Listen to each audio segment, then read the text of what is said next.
Ennemis, il y en a un, c'est la finance française et mondialisée. Nous ne lâcherons pas prise. Jean-Luc Mélenchon, ça veut dire quoi? Au mois de janvier, vous appelez un nouveau rassemblement, à une manifestation de grande ampleur. Combien de personnes et pour demander quoi exactement, Jean-Luc Mélenchon? Écoutez, combien de personnes, j'en sais rien. Je n'étais pas capable de vous dire combien il y en aura aujourd'hui. Aujourd'hui, il y en a eu 100 000, j'en savais strictement rien 3 heures avant. Donc c'est pas là-dessus que je me fonde pour agir. Et je crois que c'est ça que comprennent les gens et pourquoi ils répondent aux appels qu'on leur lance. C'est que nous agissons à bon escient, au bon moment et dans une forme qui essaye d'être positive. Donc oui, je souhaite qu'il y ait une réunion, c'est elle qui va décider, avec les syndicats de salariés du pays, les associations écologiques, les associations de retraités, c'est très important aussi, de manière à décider de ce qu'on fait en janvier, parce que les victimes puissent se défendre. Et j'hésite pas à le dire, c'est peut-être un fait nouveau, comme mon idée c'est de construire un front du peuple, je pense qu'il y a des organisations professionnelles, de l'artisanat par exemple, qui peuvent être intéressées à manifester avec nous contre la hausse de la TVA. Je trouverais normal que des professions viennent en disant nous sommes d'accord avec eux, il faut arrêter de taper le pouvoir d'achat populaire. Ça veut dire quoi, Jean-Luc Mélenchon? Que François Hollande, pour vous, va reculer sur l'augmentation de la hausse de la TVA? Oui, moi je pense que c'est possible, parce que il va avoir des vacances là à Noël, donc il va avoir peut-être sa famille, il va avoir des gens normaux autour de lui. Donc on va lui dire, les gens vont lui dire la souffrance populaire. Augmenter de manière aussi brutale les tarifs de l'électricité, c'est quelque chose qui frappe les gens, vous voyez. Ou bien le lait humanisé, ou bien les transports publics, vous savez, c'est là que ça va craquer. Moi, j'ai la chance de vivre en région parisienne où il y a un bon réseau de transport, mais c'est insupportable. Entre ce qui marche pas et le prix que ça coûte, les gens n'en peuvent plus. Donc je pense qu'il y a une chance qu'il réalise la souffrance populaire. Pour l'instant, il vit avec des technocrates et des banquiers, il n'a rien compris. Mais ça peut changer, ça peut bouger. Et de toute façon, nous, on ne se laissera pas tondre sans rien dire. Voilà. Et il faut qu'il se fasse à l'idée que dans ce pays, il y a un peuple rebelle. Il est de toutes les couleurs, il vient de tous les horizons, mais il est fier, conscient et responsable. Vous avez mis en garde Jean-Marc Ayrault contre sa remise à plat du système fiscal français. Vous lui demandez aujourd'hui d'être reçu à Matignon pour discuter de cette réforme? Moi, il ne m'a pas invité, mais je suis prêt à aller le voir. Je suis prêt à aller le voir lui, je suis prêt à aller voir le président de la République, je suis prêt à aller devant les commissions parlementaires pour présenter les idées que nous développons. Je ne suis pas fermé à dire je parle à personne. Non, je suis prêt à convaincre, à essayer de convaincre. Je suis prêt à le faire. Mais ce que je dis à Jean-Marc Ayrault et à François Hollande, attention, pas encore une simagrée, un enfumage, où vous annoncez quelque chose et puis vous ne faites rien. Et chaque fois qu'on vous demande quelque chose, vous direz on verra quand la réforme fiscale sera faite. Non, il faut être sérieux. Et puis surtout, allez pas faire une réforme fiscale pour de nouveau faire des cadeaux aux actionnaires. Parce que j'ai entendu M. Moscovici et je suis très inquiet. Et son tour d'esprit est pas bon. Il est dans son esprit, alors il a qu'un mot à la bouche, le MEDEF, la compétitivité, comme si les deux c'était la même chose. Donc je me méfie et c'est ça que j'ai voulu dire aujourd'hui. Attention, ne jouez pas avec le feu et respectez-nous.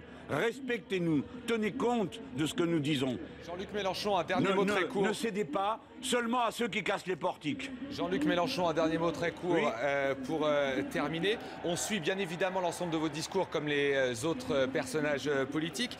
D'habitude, vous n'avez pas de discours écrit et cet après-midi, vous aviez un discours écrit. Vous vouliez être sûr de vos mots en cette marche du dimanche pour une réforme fiscale? Je voulais être sûr de la longueur. Parce que j'ai l'honneur de parler le premier et je ne voulais pas qu'en débordant de mon temps de parole, je vienne à pénaliser les suivants, ce ne serait pas correct. Et vous savez qu'il m'arrive des fois de parler vraiment très longtemps. Alors je ne voulais pas courir ce risque. Et puis, vous savez, ce sont des moments de grande émotion que ceux que nous vivons, car il y a une tension terrible jusqu'au moment où l'on voit se réaliser l'objectif qu'on s'est donné. Ces milliers et milliers et milliers de gens, ces drapeaux, tout le long des boulevards, bon, c'est un choc que l'on reçoit. Alors, il faut bien faire son travail et pour ça, j'ai préféré cette fois-ci écrire. Mais je suis content que vous l'ayez remarqué parce que ce n'est pas l'exercice qui me réussit le mieux. Merci beaucoup Jean-Luc Mélenchon, coprésident du Front de Gauche, organisateur de la marche de cet après-midi. Et merci d'avoir été sur iTélé juste après votre discours. Merci beaucoup. Vendredi, il nous disait qu'il jouait gros, qu'il flippait que sa marche contre la révolution fiscale fasse un flop, que sa tête était sur le billot. Alors, est-elle restée bien accrochée? On vérifie ça tout de suite avec Jean-Luc Mélenchon. Jean-Luc Mélenchon, bonsoir. La tête toujours sur les épaules? Je viens de la revisser, là. Alors, si vous revenez ce soir, c'est donc pour parler d'un sujet qui fâche. Et deuxième fois en 4 jours, ça sent la manip. Ça sent la manip, oui, ouais. c'est quelque chose, oui. Le nombre de participants à votre manifestation. Manuel Valls a compté 7000 personnes, vous en avez compté 100 000. Lequel d'entre vous exagère le plus? Il faut bien avoir une norme, hein, c'est pas au doigt mouillé. Déjà, je voudrais faire remarquer une chose aux journalistes avertis que vous êtes. Comment se fait-il que pour la deuxième fois, la préfecture de police dit « Nous, on ne donne pas de chiffres pour les manifestations politiques ». Ah oui, ça, on s'est posé la question. Et le soir, coucou, il sort de sa boîte, Manuel Valls dit n'importe quoi. Alors, en effet, il y avait 7000 personnes, je veux le confirmer, 7000 socialistes parmi les 100 000 autres. Et il les a repérés. Alors après, moi, je vous raconte comment on fait nous. D'abord, moi, je n'y connais rien. C'est pas moi qui fais les chiffrages, mais je me fais expliquer comment on calcule. Alors, méthode police, paraît-il. Les gens défilent et quand ils voient passer une rangée, clic, ils appuient. Alors après, ils comptent combien il y a de clics et ils multiplient par la largeur. Sauf que moi, j'ai jamais vu une manif marcher en rang. Donc je ne sais pas comment ils font pour compter les rangs. Comment vous faites-vous? Alors, voilà, on m'a expliqué. Hein. Oui, allez-y. Donc, on regarde. On dit par exemple, on va compter quand la tête arrive là et le dernier qui est là. Voilà. Alors ça fait 1,5 km. Tout le monde est d'accord pour dire 1,5 km. Ah, oui. Ne me demandez pas à moi pourquoi, je n'en sais rien. Oui, oui, Bon, d'accord. 1,5 km, c'est Ouais. dans Ça, le c'est monde, facile à etc. vérifier, Pourtant, ils m'aiment oui. pas. Et après? 1,5 km, 40 mètres de large. Parce qu'il faut que vous sachiez une chose, on avait demandé un parcours, disons, plus confortable. On passe dans des rues un peu tortueuses, comme ça, ça dure et puis ça met de l'ambiance. Grandes avenues dégagées. Voilà, l'autre, il nous a envoyé, boulevard de l'hôpital, pour que vraiment, il disait, ils vont avoir l'air 40 complètement... mètres de large. Alors, 1,5 km. Ouais, de long, Vous ne savez pas compter par 40. Ça fait combien de mètres carrés, monsieur Apathy? Beaucoup. Eh bien voilà, alors vous venez à la télé, vous ne savez même pas multiplier. monsieur Ça donne Mélenchon, 60 000 mètres carrés. Alors, si vous le voulez bien, Attends, je finis de conne. 60 000 mètres carrés. Fais gaffe de conne. 60 000 mètres carrés. Vous avez un type par mètre carré, un pélo, ça fait 60 000 personnes. Bon, franchement, personne vient tout seul à la manif. Vous venez au moins avec la copine ou le copain. Vous tenez par le bras. 2 par mètre carré. Ça fait 120 120 000. 000. Oula. Vous avez amené le gamin. Il y avait- 180 000. On compte pas Donc les là, on enfants, s'est quand dit. même. On arrête de compter. calcul, Oui, bien Jean-Luc sûr. Mélenchon. Bah alors donc on enlève les Regardez. trottoirs, il reste 100 000. Augustin est un Non. spécialiste du Non, comptage. moi, j'ai pas fait le même. Allons-y. Je vous propose de faire un calcul que tout le monde peut faire sur Google Earth. On prend le boulevard de l'Hôpital, D'accord. donc qui part de la place d'Italie et que vous avez emprunté. Donc 1500 mètres de longueur, 20 mètres de largeur. Ah non, on m'a dit 40, il faudrait Ah savoir. non, donc ça fait exactement 30 000 mètres carrés. Alors pour Ah, faire déjà, ça fait tenir- moitié moins. Ah, d'accord. Pour faire tenir 100 000 personnes, il faudrait mettre un peu plus de 3 personnes par mètre carré. Autant Ça, dire c'est une peut-être foule trop, oui. un petit peu collée serrée, une ambiance un peu salsa. On va regarder les images. Ah, voilà. ouais. Donc alors, Ouais. 7000 personnes, ça n'a pas vraiment de sens, mais 100 000, Non, c'est mais quand même un peu attends, gonflé. attends, Vous étiez attends, combien, le Jean-Luc? Mélenchon, il sort pas de l'œuf. La photo qu'on a vue, c'est au début, à la fin, c'est quand, c'est où? Parce que vous savez qu'il y en a qui bidouillent, ils vont dans les avenues à côté faire des interviews. Mélenchon, il sort Alors, pas de l'œuf. Bah oui. Moi, j'aime bien. Eh ben, je suis pas un alvin, quoi. Donc je la connais, le coup de la caméra sur les 3 mecs qui sont dans un coin, on dit il y avait Vous personne pensez à la qu'Augustin- manif. Vous pensez qu'Augustin est en train de truquer le truc? Non, mais Ça ça sera pas la m'amuse de première voir. fois. Non, Ça c'est vrai. m'amuse de voir. Écoutez, je suis une victime du syndicat des amis de la TVA. J'en fais une marche. On est des dizaines de milliers contre la TVA. Et de quoi on parle? De combien il y avait de gens dans tel angle et qui c'est qui était là? Bon, tout ça est misérable. Bon, Jean-Luc. Regardez là, ils sont combien par mètre carré là? Allez, faites pas les malins. Combien il y en a là? Je sais pas. Alors, Jean-Luc Mélenchon. Ah ouais, c'est ça au même Jean-Luc moment. Mélenchon. Non, mais regardez les images. là, les Jean-Luc amis, là. Mélenchon. On va pas épiloguer. C'est surtout- collé serré, non, là? Ah, c'est Mélenchon. Surtout qu'il y a un autre sujet qui fâche. On vous accuse d'avoir manipulé une grande chaîne de télévision, TF1, pour ne pas la citer. Ah, mais je crois que c'était à TF1 qui t'est accusé d'avoir manipulé. Non, c'est moi. non, Ah. en faisant croire qu'il y C'est avait bien. beaucoup plus de monde à la manif dimanche à l'heure du JT de 13h. oui, Regardez, il y avait du monde. regardez les images. Alors, vous vous interviewez avec une foule en délire derrière vous. On se dit, ça a l'air bien parti, ça a l'air bien parti, son affaire. Il y a déjà beaucoup de monde. Mais le soir même, patatras, un journaliste publie sur Twitter une photo de cette même interview prise de son balcon. Regardez la photo. Et là, objectivement, Et il il n'y a pas dévoile le grand poteau monde. rose. Alors, je voudrais savoir, Il dévoile la manip. mise en scène ou pas mise en scène? Ah bah attendez. Là, ils sont serrés au mètre carré, Romain. Oui, Ah là, oui, là, ça c'est clair. vrai que- Alors d'abord, écoute, je sais que c'est une question passionnante Mais par rapport aux palpitante. résultats politiques que nous avons obtenus. Alors, je commence par dire une chose. Il faudrait un miracle pour qu'à 13h, alors que la manif est convoquée à 13h30 et que personne ne vient à 13h30, il y ait du monde. Ils n'ont jamais prétendu qu'il y avait du monde. D'ailleurs, si vous prolongez le reportage un peu plus, on voit une photo pourrie de la place d'Italie où il n'y a pas un rat dessus, il y a un ballon dans un coin. Donc, vous comprenez que quand l'interview a lieu, pourquoi elle a lieu là? J'ai lu aussi, parce que je lis tout. Hein. Qui est-ce qui a envoyé la première photo? Pas le gars là, qui est à son balcon. Alors lui, il a touché le Grisby, le gars, parce que ça fait 2 fois qu'il fait le coup. Il se met à la fenêtre, il photographie ce qui est en bas et ça fait un papier. La dernière fois, c'était une attaque de banque. Alors il était à sa fenêtre. Ce coin de l'avenue des Gobelins, sauf qu'il dévoile quelque chose, Oui, objectivement. c'est ça. Il dévoile- dévoile une mise en scène. Mais vous plaisantez, j'espère. C'est vous qui les Quand avez mis derrière, là. Quand vous avez... C'est vous qui les avez placés derrière. Mais c'est pas moi, certainement pas. Moi, Mais je ne sais pas, le numéro. Alexis Corbière, qui dirige le parti de gauche, dit qu'il fallait donner une dimension militante à ces images. Il assume le truc. Pourquoi vous ne l'assumez pas? Parce que vous ne me laissez pas finir ma phrase. Ah donc vous allez l'assumer? Bah évidemment. Ah bon? Je me moque de vous, mes amis. Ah bah alors vous allez-y, vous figurez que je vais expliquez-nous. me laisser filmer avant une manif, une heure avant le départ, et que je vais vous laisser prendre des photos pourries où on dit, il n'y a personne, on n'y va pas, ce pauvre Mélenchon, il est plus seul que jamais. Bah, bien sûr que non. Donc vous faites de la communication politique comme tout le monde et tout va bien. Non, pas comme tout le monde. Mieux que tout le monde. Et ça se voit un peu plus. Alors, là, Stéphane, quand même. Non. Georges Mélenchon. Stéphane. C'est spontané ou c'est monté? Oui, c'est spontané. Ah, Jean-Luc tiens, Mélenchon. mon œil. Mais là, la photo, non, mais attendez, Antoine de Cognac. Non, vous mais on dites continue là-dessus. patatras une heure après. Non, pas du tout. Le premier, quand on voit une photo de la scène, c'est bien la preuve qu'on a essayé de duper personne. C'est moi. C'est le tweet du parti de gauche qui envoie la photo où on me voit avec les camarades derrière. Ensuite, dites pas une foule en délire. C'est les camarades qui sont partis à 5h du matin du Bas-Rhin. Ne me dites pas qu'ils ont l'air d'être en délire. Quand on se lève à 5h du matin pour arriver à Paris, place d'Italie, il fait froid, et se taper TF1, merci, quoi. Bon, donc les camarades, ils sont là, il leur a dit.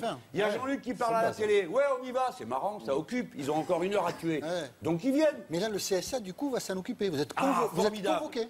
Le CSA, il manquait plus que... Vous êtes convoqué au CSA. Bah, tiens, c'est l'affaire du siècle. Mais vous allez devoir vous expliquer. Et alors vous allez défendre TF1 Alors, on n'a là? pas fini de rigoler. Vous allez défendre Ben, TF1? évidemment, TF1, ils y sont pour rien, les malheureux. C'est moi qui leur dis, on va dans cette rue, parce que j'ai horreur de faire la télé dans la rue, au milieu de la manif. C'est la pagaille, et puis surtout, je veux manger. D'accord? C'est-à-dire que moi, si je peux... Alors, je ne veux pas les manger au bord du cortège, je mange dans la rue à côté.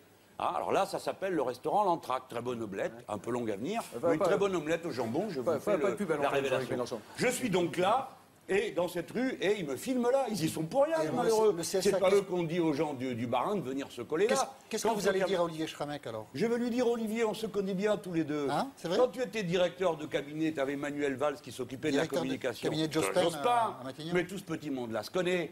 Alors vous avez le Valls qui dit, oui, ils sont que 7000, l'autre il sort de sa boîte. Donc il est manipulé lui aussi. Ça fait 3 fois que je lui écris pour lui demander comment ça se fait que le Front de gauche est si peu représenté à la télé. Là, il a même pas un stylo ni une encre. Mais là, scrogneux, à peine est-il prévenu, le voilà qui sort de sa boîte. Il va. Moi, je prends un pari, il n'y aura pas d'enquête. Et si par hasard il y a une enquête, ça sera ridicule. Mais ça sera trop tard. En attendant, moi, j'aurais bien rigolé. Parce que je vous tiens, messieurs, dames qui avaient monté cette histoire-là, voilà une démonstration de ce que c'est que l'information folle. 1, c'est pas une info. 2, c'est une manip. La manip, c'est de faire croire qu'il y a une manip. Quand vous voyez un sportif à la télé et que vous avez derrière des marques, personne dit c'est une manip, on dit c'est de la pub. Ouais. Quand vous avez un syndicaliste et que ses camarades agitent on dit... Et là, moi, c'est une manip, parce que mes amis qui viennent à la manip... La manip, c'est vous qui la montez, nous, on la démonte, et voilà, tout le monde est content, finalement. Vous êtes solidaire de ça? Mais je suis pas solidaire. Vous venez dire nous. Attendez, un téléspectateur à 13h et qui voit les images, il se dit, oh, disons, il y a Mélenchon, et derrière, il y a toute une troupe. Et puis après, il y a un photographe qui passe et qui dit Mélenchon, et puis il y avait 10 personnes. Le fameux journaliste, l'auteur de la photo. Je peux quand même dire un mot, là. Non, Jean-Luc Mélenchon. Jean-Luc Mélenchon. Mais dans le reportage de TF1... Comme les idiots utiles de l'histoire. Dans le reportage de TF1, vous ne pouvez pas enlever le fait que, 1, ils disent que la manif n'est pas partie, 2, ils montrent la place vide. Exagérez pas. Tout ça, c'est fait pour dire Mélenchon manipule, donc on ne parle pas du chiffre. Ou plus exactement, on dit oui, mais il a dû tricher avec le chiffre. Vous êtes des gros manipulateurs, mais moi, ça me fait rigoler. Antoine, parce que vous avez, pas vous m'invitez ce soir, mais vous avez des milliers de gens qui ont les boules par terre de voir qu'eux, ils ont fait des efforts, ils ont organisé une manif, ils sont venus, et à la fin, ils se font foutre d'eux par une poignée de petits bourgeois qui sont là et qui se moquent d'eux. Plus un planqué, là, qui est un glandu de première, plus sa fenêtre. On va l'écouter. Justement, le fameux plan. Attendez, Stéphane De Vries, journaliste. Comment il s'appelle? Stéphane De Vries. Il ne s'est pas présenté. Vous deviez déjeuner avec lui aujourd'hui, non? Ben, c'est pas demain la veille que je vais manger avec lui. Hein. D'accord, ok. Alors, à l'entrecôte ça pourrait machin. me gâter l'estomac. Il a une question à vous poser, écoutez-le. Mettre en scène votre image en soi, c'est pas grave. Tous les hommes politiques font ça. Mais pourquoi vous ne l'assumez pas? Regardez, c'est une caricature. C'est moi qui envoie la première photo de la scène. Oui ou non? Oui, oui, on est Alors, d'accord. on peut la montrer? Je vous l'ai envoyée, Oui, Antoine Decaune.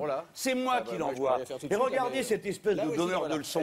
Mais pourquoi vous l'assumez pas? Avouez, abjurez. Aussitôt qu'un pecno, depuis une fenêtre, prend une photo, c'est un collègue, non? Normalement, on recoupe ses sources, non? Quand on est journaliste. On descend, on va voir les collègues journalistes, on leur dit « Qu'est-ce que vous êtes en train de faire là, les gars ?» Non, il fait pas ça, il est trop chaud chez lui. Il reste à la maison, fait sa petite photo, il met sur Twitter. Tout le monde s'en fout de son tweet. 25 retweets, c'est tout. Et un site facho qui reprend le truc en mettant l'image que vous venez de passer, vous savez pas qu'elle vient d'un site facho. Ils ont entouré Mélenchon en rouge comme ça. Caméra cachée, on a révélé la vérité. Ce truc vient d'un site facho. Bon, enfin, et tout ça, tout le monde reprend derrière. ça vous a fait de la pub, c'est pas mal. Ben, ça m'a fait de la pub. Ça fait pas parler de la manif ni de la TVA, mais je vous retrouverai tous. Parce que, naturellement, ben évidemment. On en reparlera avec la plaisir. manif a été puissante. On voulait juste vider cette querelle, Jean-Luc Mélenchon. Mais il n'y a pas de querelle. Moi, je suis fâché avec personne. Voilà, ça y est. Merci. Il me fait dit qu'il fallait applaudir. Merci d'être venu. Est-ce que nous allons recevoir Fleur Pellerin juste après vous sur ce plateau? J'attends de voir si Hérault me fait venir chez lui pour parler de la TVA. Je vais lui expliquer pourquoi il faut annuler la TVA. Un petit message à Fleur Pellerin? Bon courage. Hein, bon courage. Là, vraiment, quand même, ça a du mérite d'être dans un gouvernement pareil. Bon, il y a qu'un truc un peu bizarre, mais pour un socialiste, c'est étrange d'être là-dedans. Mais c'est bien, c'est bien. Allez, faites un effort. Merci Jean-Luc Mélenchon. Pour 1 minute, je donne la parole à Monsieur Mélenchon. Si vous vouliez réellement faire quelque chose, vous commenceriez par interdire les activités des banques européennes dans les pays fraudeurs contre le fisc. Vous organiseriez la taxation différentielle des résidents étrangers dans leur pays d'origine. Mais naturellement, rien de tout ça ne se passera et aucune mesure d'ensemble ne seront prises. Vont continuer l'obstruction criminelle des pays qui s'opposent à ce que l'on prenne des mesures d'ensemble, va continuer la libéralisation des mouvements de capitaux sans harmonisation fiscale, va continuer la tolérance pour les paradis fiscaux à domicile dans l'Union européenne et à nos frontières immédiates, vont continuer la déréglementation européenne, la réglementation européenne des prix de transfert qui facilite l'évasion fiscale et enfin surtout ces maudites politiques d'austérité qui déciment les services fiscaux et les douanes qui seraient en état de réprimer.